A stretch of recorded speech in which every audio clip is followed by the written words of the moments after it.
La deuxième loi de Newton, elle, s'intéresse à l'accélération de l'objet.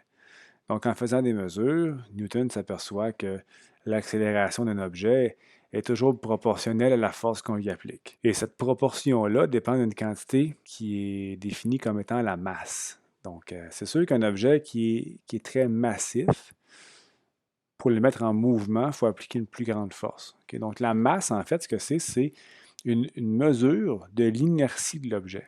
Puis par inertie, ce qu'on veut dire, en fait, c'est la résistance au changement de vitesse. On peut le voir à l'envers. Si j'ai un objet très massif qui est en mouvement à vitesse constante, bien, pour l'arrêter, ça va prendre beaucoup plus de force que si l'objet est de faible masse. La masse, c'est une quantité scalaire. Donc, on utilise la lettre M souvent, hein? Et les unités de la masse sont des kilogrammes. N'oubliez pas le kilo, OK? C'est essentiel d'avoir des kilogrammes et non des grammes. Si on veut générer des newtons, ben, ça nous prend une masse en kilogrammes. Donc, comme a découvert Newton, si on applique plusieurs forces sur un objet, ben, la somme des forces ou la force résultante va être proportionnelle à l'accélération que l'objet va subir. Et la constante de proportion correspond à la masse, la mesure de l'inertie. Ça se trouve être la deuxième loi de Newton. Là, comme toute équation vectorielle, on peut faire apparaître les composantes IJK. Comme vous le savez, on peut mettre en égalité chaque composante des vecteurs. Donc, je peux faire trois équations ici. Et voilà. Donc, il sera possible de calculer l'accélération dans chacun des axes, puis à la fin, de se faire un beau vecteur accélération en IJK. Alors, si F égale à ma, les unités de la force sont donc les unités de la masse fois les unités de l'accélération. Donc, on dit 1 kg, 1 mètre par seconde carré. Et la force, c'est un newton. Un newton, c'est la force nécessaire pour accélérer une masse d'1 kg à 1 mètre par seconde carré. OK, comment appliquer la deuxième loi de Newton? On a l'exemple suivant. J'ai une masse située à l'origine. Et là, il faut le voir vraiment comme un plan horizontal. C'est un peu comme je regardais tout ça en vol d'oiseau. Cette masse-là est tirée par trois forces à 45 et à 30 degrés. La troisième force, elle, est orientée négative. Je répète, Y, c'est pas une hauteur ici. C'est vraiment sur un plan. Donc, c'est comme si je regardais en vol d'oiseau. Il n'y a pas de force gravitationnelle. S'il y en a une, elle est vraiment en rentrant dans la page, mais elle n'aura aucune influence parce qu'elle est annulée par une force normale.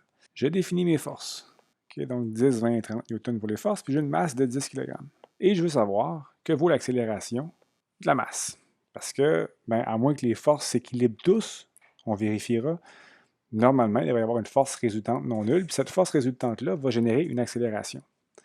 Alors, ce qu'on va faire, on va procéder de la manière suivante. On va regarder quelle est la somme des forces en X et en Y. Une fois qu'on aura ces forces-là, on pourra trouver l'accélération en X et en Y. Donc, en X, pour la force F1, je vais avoir la composante F1x et je vais avoir aussi F2x. J'ai plus F2x moins F1x. Okay, toujours par rapport au sens de l'axe des x. Donc, je fais ce calcul-là. Ici, je remplace mes forces et je calcule avec mes angles. Je retrouve 5,5 newtons. Pour la somme des forces en Y, j'ai F2y qui est positif, F1y qui est positif, et j'ai F3 qui est négatif. Et je peux tout remplacer. Si je remplace par les valeurs qui sont définies en haut, je retrouve moins 11 newtons. Donc, ma force résultante, 5,5i moins 11j newton.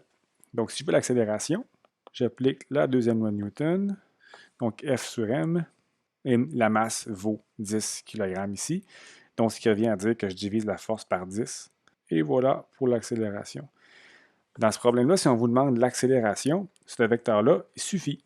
Donc, juste avoir les composantes en I et en J, c'est suffisant. C'est sûr que si on vous demande la norme et la direction, là, après ça, il faut traiter ça comme n'importe quel vecteur. Pour trouver la norme, on va faire Pythagore, ce qui me donne 1,2 mètres par seconde carré. Puis pour l'orientation, donc si je définissais l'orientation de l'accélération par rapport à l'axe des x, donc je trouverais moins 63 degrés.